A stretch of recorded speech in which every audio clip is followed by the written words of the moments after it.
se olvide de suscribirse a mi canal y de regalarme un like para que YouTube recomiende esta aportación. Gracias. En mi revisita para Despredicar, ¿habrá sustento para 607 antes de la era común o antes de Cristo? Veamos qué nos dice la historia.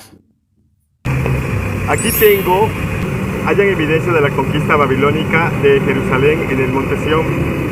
Y aquí hace referencia, dice, varios descubrimientos apuntan a la clara evidencia de la conquista babilónica de la ciudad entre los años 587 y 586 antes de Cristo.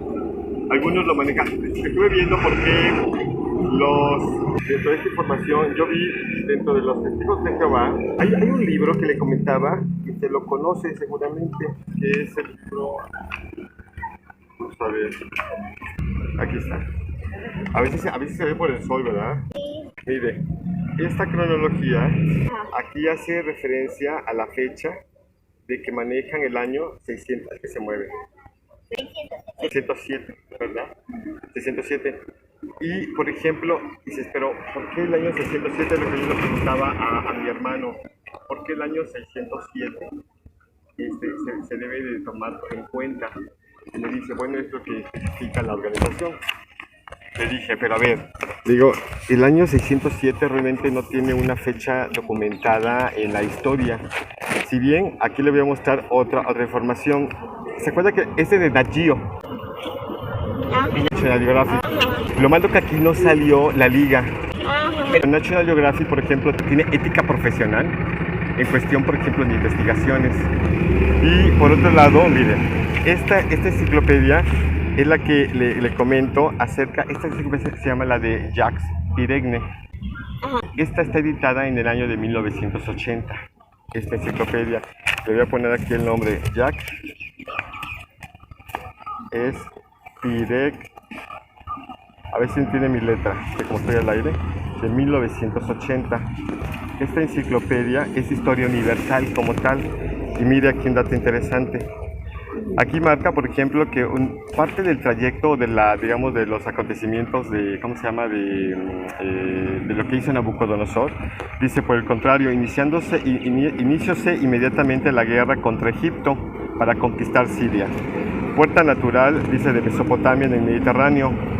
En 605, hay un dato interesante, Nabucodonosor arrojaba al rey Necao. ¿Quién es Necao? De Egipto, ¿sí? Pero en el 605, y sigue mencionando acá, dice, fuera de Asia, instalándose en la costa fenicia. Pero dice, en 586, después de la revuelta de Jerusalén dirigida por Sedecías, que la Biblia lo llama como Sedequías, dice, con apoyo de Egipto, Nabucodonosor se anexió la población a Mesopotamia, perdón, se anexió a dónde está, el reino de Judea, exactamente. Y siguiéndose los procedimientos asirios, desterró una parte de la población a Mesopotamia. Pero marca el año y que dice Nat Geo. Esta investigación es del año 2019, antes de la pandemia. Es decir, la investigación sobre temas arqueológicos van cada vez más avanzándose de tal manera que no hay evidencia alguna para decir que el año 607 haya sido, digamos, el año en que Babilonia haya conquistado o se haya llevado exiliados a los judíos o israelitas, que ambos términos son correctos, judíos o israelitas, o hebreos, incluso hebreos, judíos, israelitas. Entonces, al final de cuentas, esta es la otra, ¿cómo se llama? Esta es la otra dato bibliográfico que de alguna manera no está equivocado. Ahora, esto se los voy a dejar a usted, ¿sí? Ahora, alguien diría, oye, pues son datos bibliográficos, dos datos bibliográficos que al final de cuentas pudieran tener cierto error. Bueno, cuando hablamos acerca de generar, digamos, tesis, las tesis, por ejemplo, están muy bien documentadas. Él es un gran historiador. Yo cuando estudié en la universidad reconozco la preparación profesional de todos los catedráticos. Mi respeto. Es muy inteligente. Cuando yo le pregunté esto, no me quiso dar la información. Y le dije, pero a ver, maestro, ¿qué hay con respecto a la diferencia entre 587 y 607? Él sabe muy bien que para toda investigación, si él es parte de un jurado para una tesis, debe saber muy bien este tema. Ahora, ¿por qué le platico esto como antecedente? Esta información está derivada de una tesis histórica y tiene no recuerdo, es colombiana y está relacionada con, no es la finalidad, sí, de ponernos a pensar sobre el tema, pero de que coteje la información que le ha presentado la organización, tal como le comentaba, digamos, a mi hermano. Le dije, cotéjalo y sé honesto contigo, digo, porque estudiamos en la misma escuela. Le digo, y aparte comencé a investigar más a fondo sobre el tema y digo, es que no concuerda definitivamente. Traté de buscar. ¿Ha leído el libro de programadores? Ok. Ya no sé, igual tiene que volverse a regresar de Nelson Barbour. Nelson Barbour, por ejemplo, tenía 24 años cuando tuvo una relación con William Miller, que es el creador de los adventistas, en 1830 a 1844. Él fue el que estuvo enfrente. Después vino Elena White, quien salvó prácticamente el adventismo, que ahora les llaman los segundo-adventistas. Pero bien, el originador de los adventistas fue William Miller. Y William Miller tuvo relación con Nelson Barbour cuando Nelson Barbour tenía 24 años. Cuando se vino el famoso gran chasco, que no aconteció el fin del mundo como lo esperaban para 1843 y esperaron un año más, Nelson Barbour, siendo joven, pues se fue a estudiar a Australia y tardó allá hasta 1874, cuando él regresa a América y comienza a dar ponencias en Nueva York. De ahí aparece en el SENA precisamente Charles Taft Russell, quien lo contacta, y eso lo tiene el libro Proclamadores.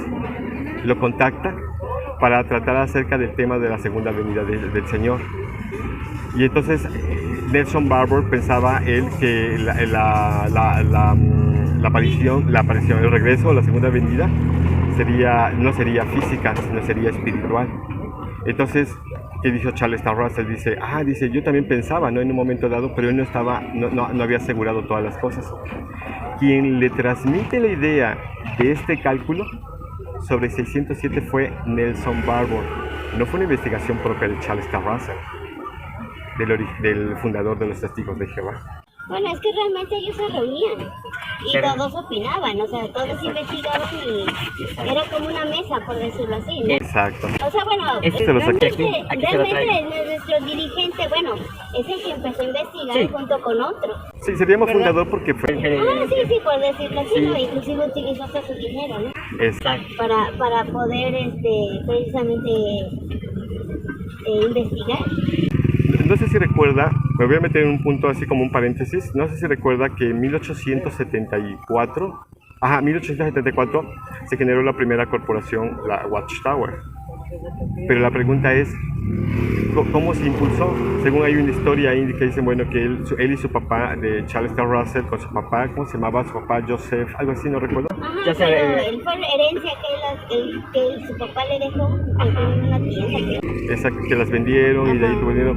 En realidad, incluso eso lo vi también documentado en una, no recuerdo si es un folleto, no, fue que también aquí mismo, que William Conley, se preguntaron ¿quién es William Conley?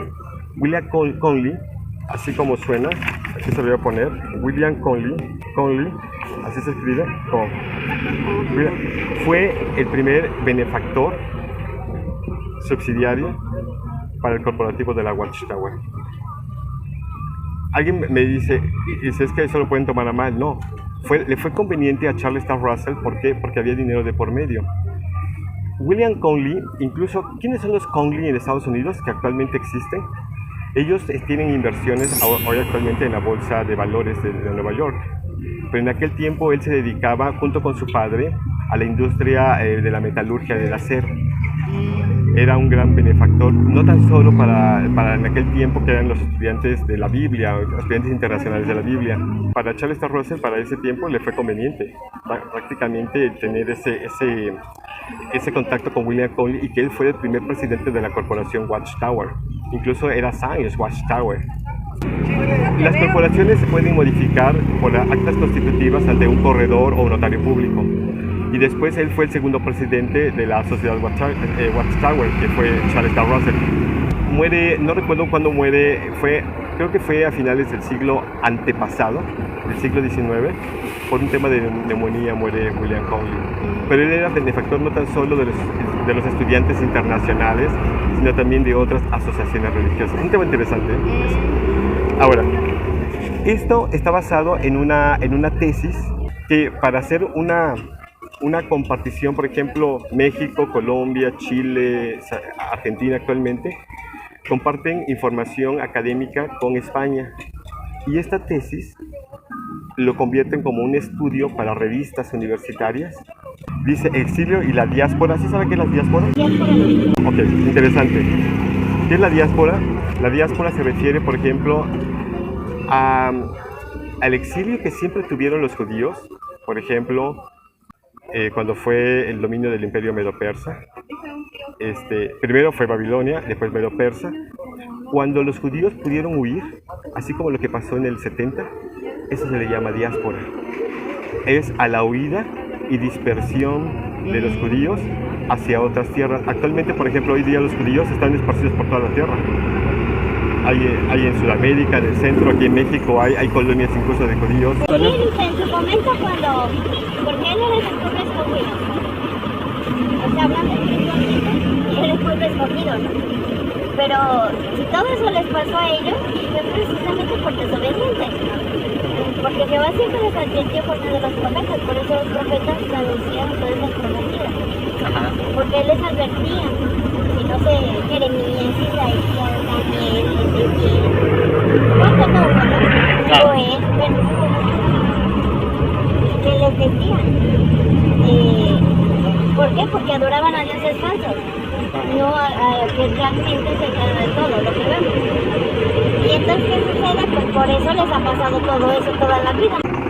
Hay un tema interesante ahí cuando me comenta usted sobre el tema de que adoraban a dioses falsos. Hay un tema sobre qué es monolatría y qué es es politeísmo y monoteísmo.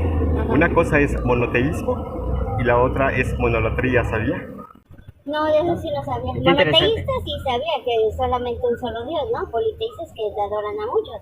Pues los judíos se ha de considerar dentro de la historia que eran monólatras al principio.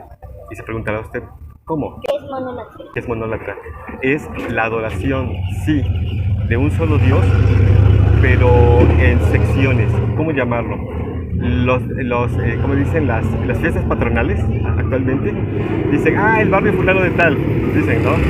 Y de repente dicen, el barrio fulano de tal, pero ese barrio tiene, digamos, su santo patrón.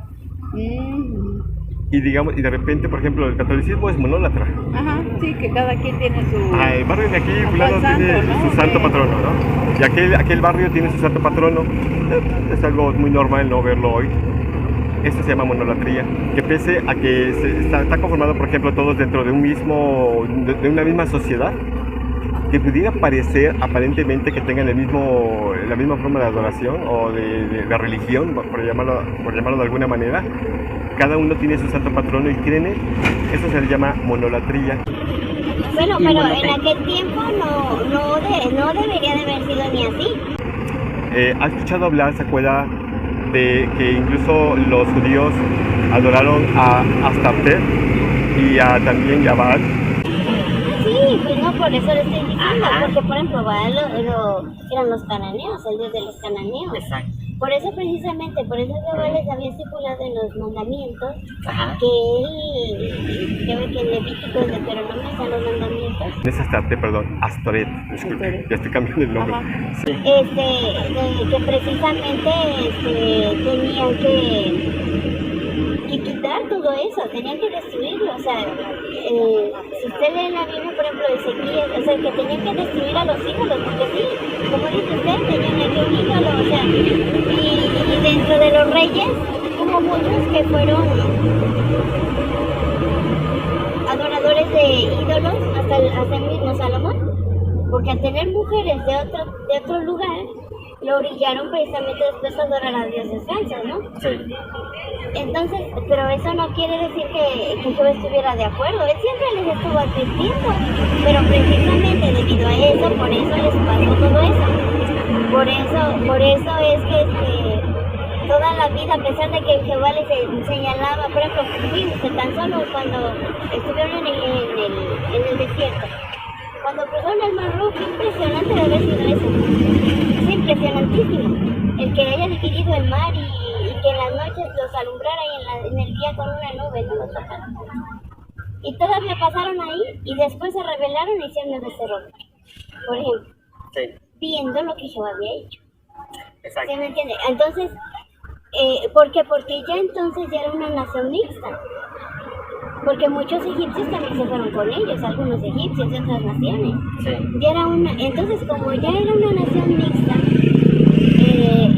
entonces, bueno, de todos modos, pues mientras lo adoraran a Jehová, para él los aceptó, ¿no? Pero lo que yo me refiero es que eso hizo que también muchos hicieran ese tipo de cosas, pero no era porque fuera algo correcto.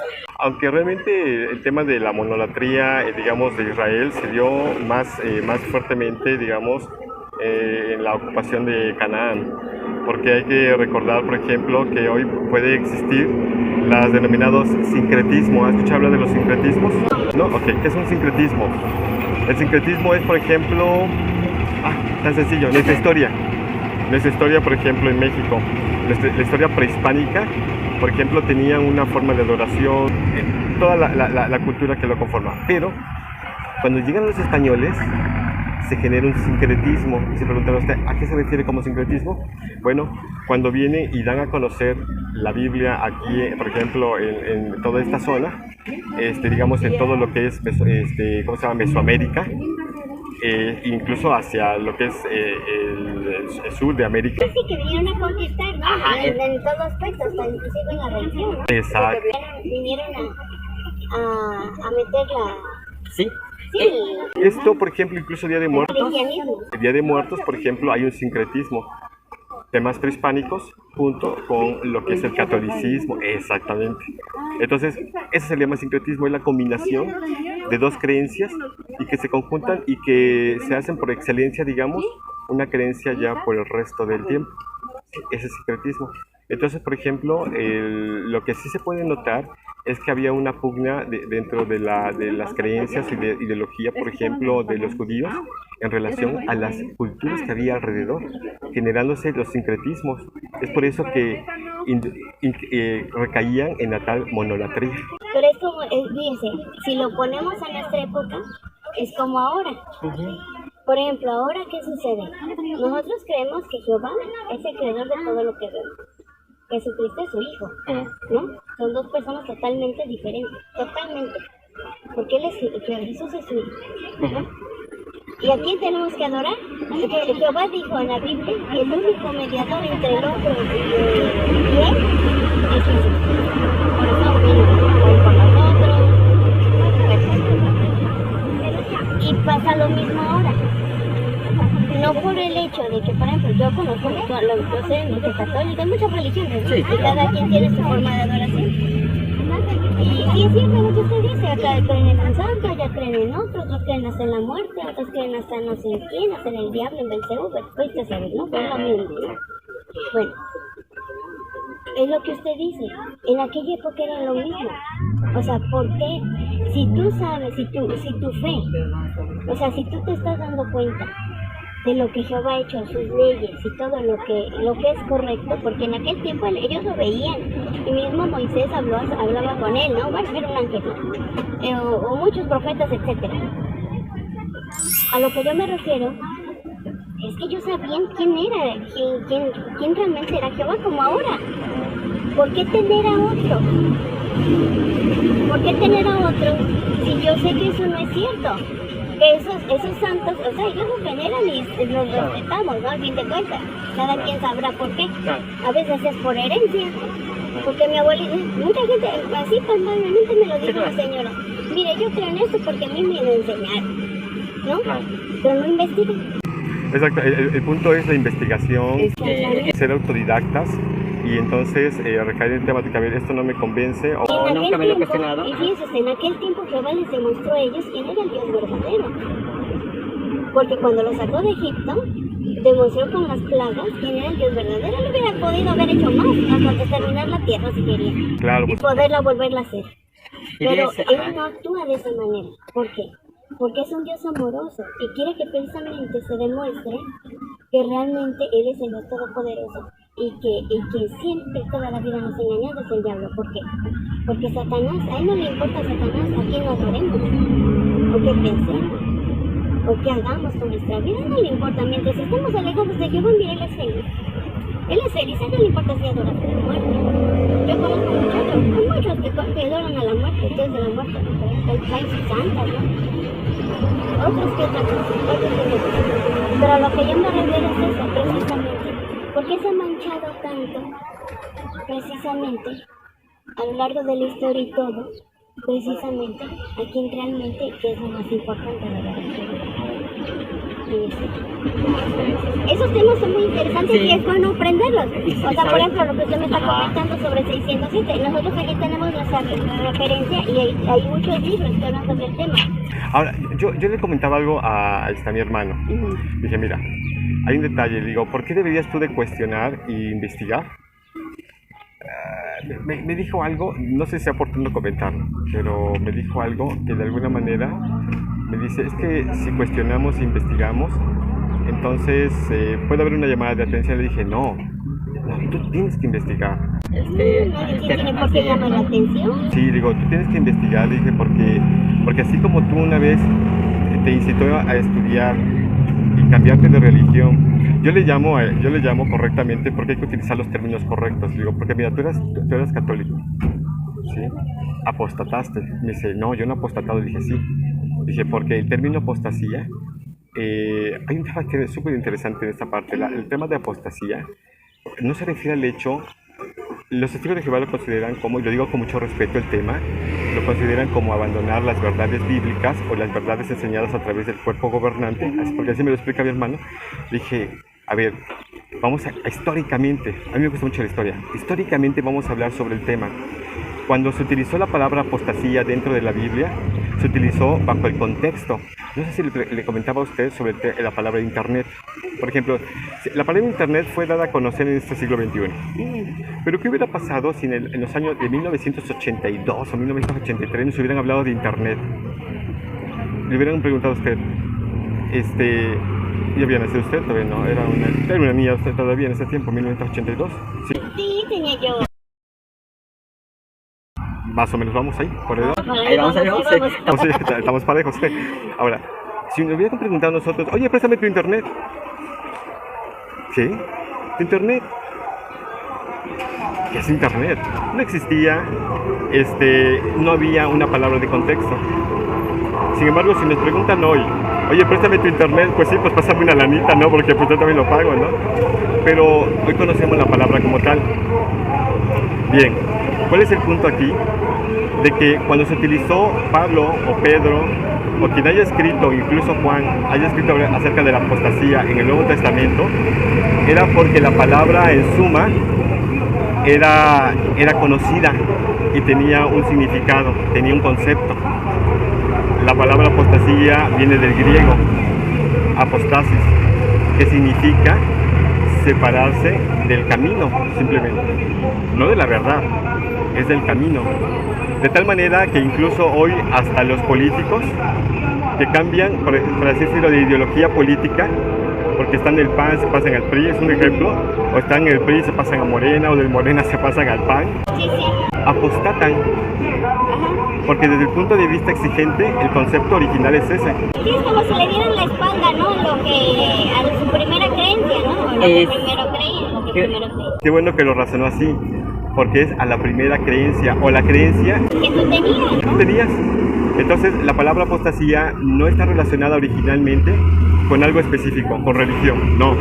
Puede estar referida, digamos, a religión, política o digamos, o cultura incluso. Pero fíjese usted que una apóstata también va más allá del cambio que hace. porque inclusive la apostazía ha sido ¿cómo le diré? Le digo que va más allá porque muchas veces no solamente se sale. Sí, no solamente se sale, o sea, vamos a poner alguien se sale y bueno, pues hace su vida y pues hay que lo haga, ¿no? Sí. Fin de cuentas. Pero una persona pasa es aquella persona que no ayuda, al contrario, te ataca. Ajá. Te ataca. Y, Sí. y que muchos atacan precisamente a los testigos de Jehová. De eso, mire, hay muchos en internet, en el YouTube y muchas cosas. Hay mucha gente así, videos y muchas cosas así, ¿no? Sí. Entonces, va más allá todavía. Sí. Va más allá porque van en contra, o sea, siempre están, ¿cómo le diré?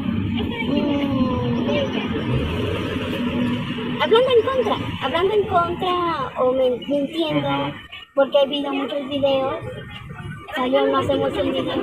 No le quiero tomar ya mucho tiempo, porque ya sé que... Sí, no se preocupe. Mire, Sí, pues está bien interesante. interesante. Y mire, esta información es de un derivado de una tesis. Este también es de usted. Pero se da cuenta, es el exilio y la diáspora, Israel sin templo, pero esta es la consecución, que es más largo. Este es un estudio para una revista universitaria. Cheque lo que dice acá. Aquí está. Posiblemente la obra de J.S. Maitland, de Temples Age, Introducción a la historia, literatura y teología del exilio, es conocida por muchos.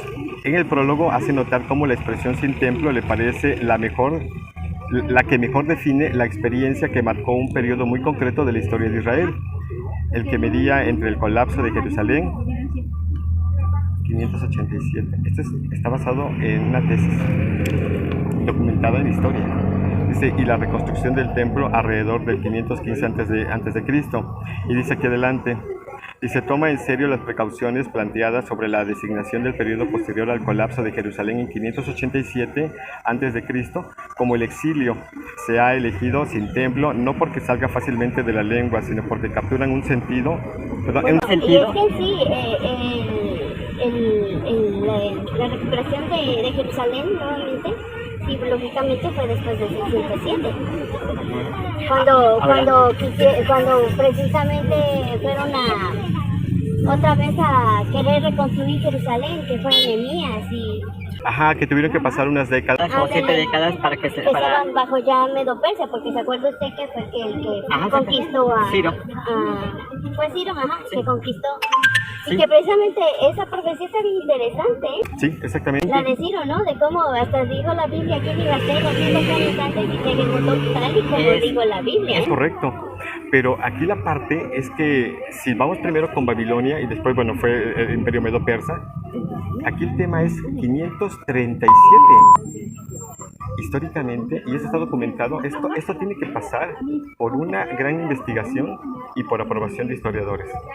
Me impactó esta parte porque si yo hubiera estudiado, digamos, historia y le hubiera yo pedido ser mi director o codirector de tesis y yo hubiera hecho una investigación sobre el exilio y yo le hubiera puesto 607 y me dice, no amigo, es 587. Esta investigación de Nat Geo, búsquela con este tema en internet y va a ver. Hice la investigación Muchas 2019. de Nat Geo. Muy buenísimo. Ajá, pero hay muchas cosas que están erróneas. Bueno, que muchas cosas se sacan de muchas cosas de que la Virgen no apoya, fíjense. O sea, yo lo he visto en algunos pedazos, no todo, pero en algunas historias que sacan. Y es que mire, tristemente, a estas alturas, ya que está todo tan pues disuelto, ¿no? Incluso hasta Babilonia, ¿no? Ya no existe porque hasta la misma Biblia lo dijo, que ya no existiría piedra sobre piedra. Entonces fíjese usted cómo sí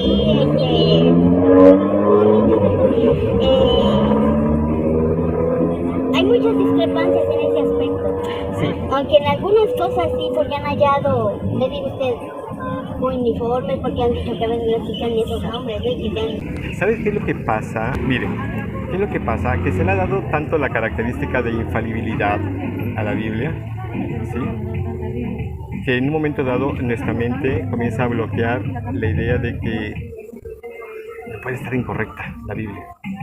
No estoy diciendo que dude de la Biblia, no estoy diciendo, sino que nos metamos más al tema de cuestionar para investigar, como esto, ¿no? Vamos, en un momento dado, por ejemplo, la característica de infalibilidad pudiera bloquear en un momento dado incluso nuestra iniciativa de investigación para poder ir más allá y decir, a ver, ¿qué es lo que dice acá? ¿Sabe cómo yo lo he logrado todo esto? A través del cotejo. Tengo esto, a ver, dice esto, perfecto. A ver, espérate, pero 3, 4 fuentes no pueden estar equivocadas. Y ver la ética. O sea, sí tienes que razón. O sea, es como se hizo la Biblia igual, ¿no? La Biblia para poderla hacer, se hizo la de la tenía y los rollos de Moisés, porque le escribió, ¿no? Eran copias, ¿no? Que incluso le dije a mi hermano, le digo, mira, considera el tema del canon bíblico. ¿Quién lo estableció? Se lo puse a pensar, dije, ¿quién estableció el canon bíblico? Dice, bueno, fue ya en el 400, en el siglo IV, bajo el concilio, bajo el Imperio Romano, en Roma. Le dije, ¿quién estableció entonces el canon? Pues los romanos. ¿Qué religión? La Iglesia Católica. Digo, ¿te has cuestionado alguna vez si se hiciera una investigación propia de tu propia religión para entonces analizar si todos los libros son correctos? Porque al final de cuentas, el catolicismo es el que mandó y sigue mandando actualmente sobre el canon. Pero ellos dicen que son 77 libros, ¿no? Ajá.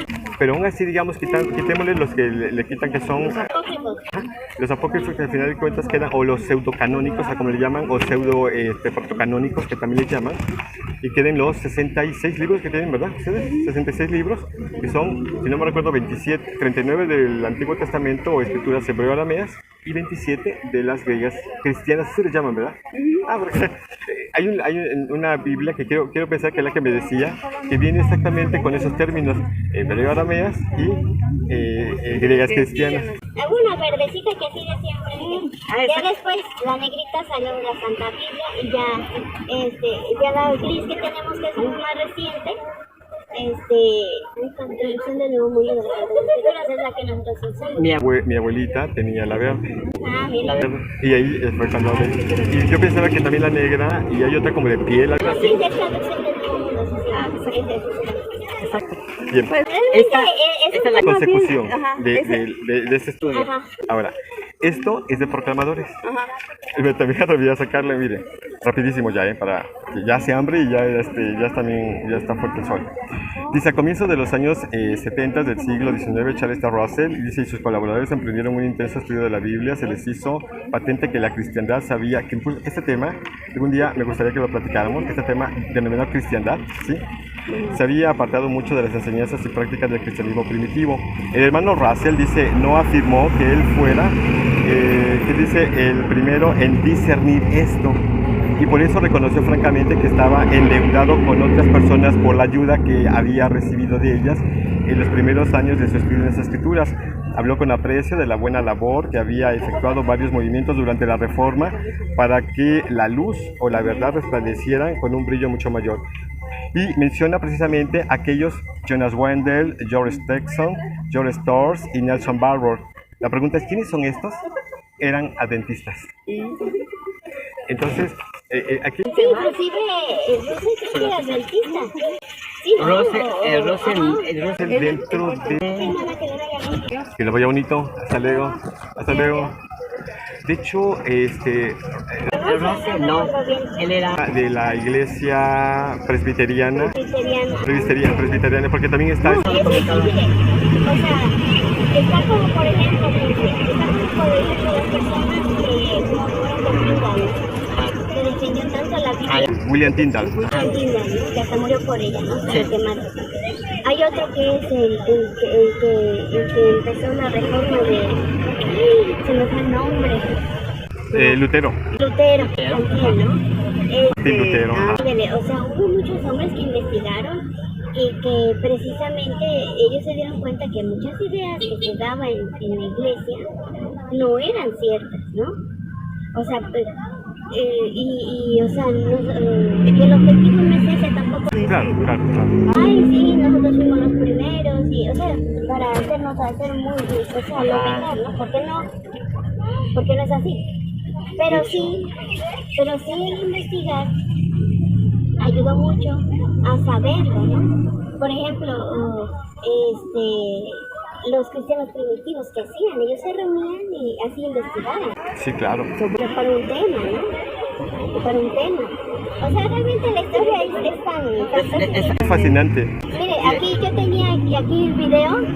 Bien. Analicemos las pruebas que nos indican que el reino empezó a gobernar en 1914 y vemos el efecto que debía tener el reino. O sea, ese es el video, de ahí toda la información, ¿no? De dónde se basa, del texto de Daniel, ¿no? Sí, claro. Cuando Nabucodonosor vio, ¿no? ¿Qué pasaría con el árbol? Y de ahí pasarían 7 tiempos. No sé si usted tenga nuestros sitios de internet. Sí, lo he visitado, digo, porque mi hermano es el que me habla y todo eso. Bueno, métase usted no está al morado, sino a donde dice www.org. Ahí en www.org hay una guía de estudio. Ahí están todos los libros, toda la información que quiera usted buscar, ahí aparece.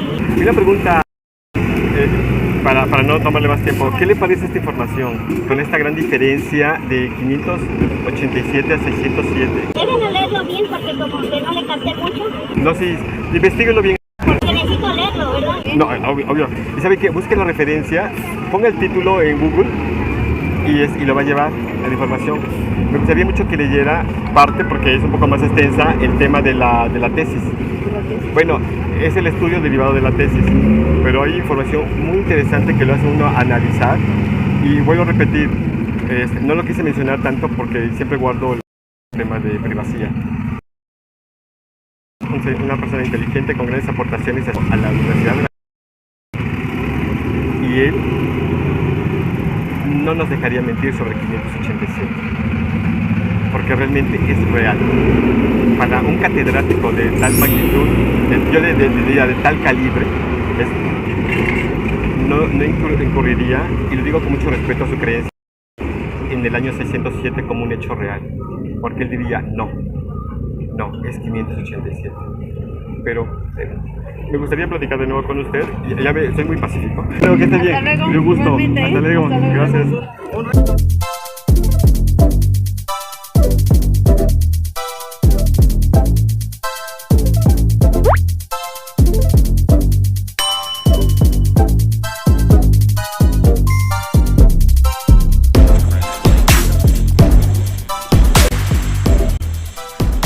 Y no se olvide de suscribirse a mi canal y de regalarme un like para que YouTube recomiende esta aportación. Gracias.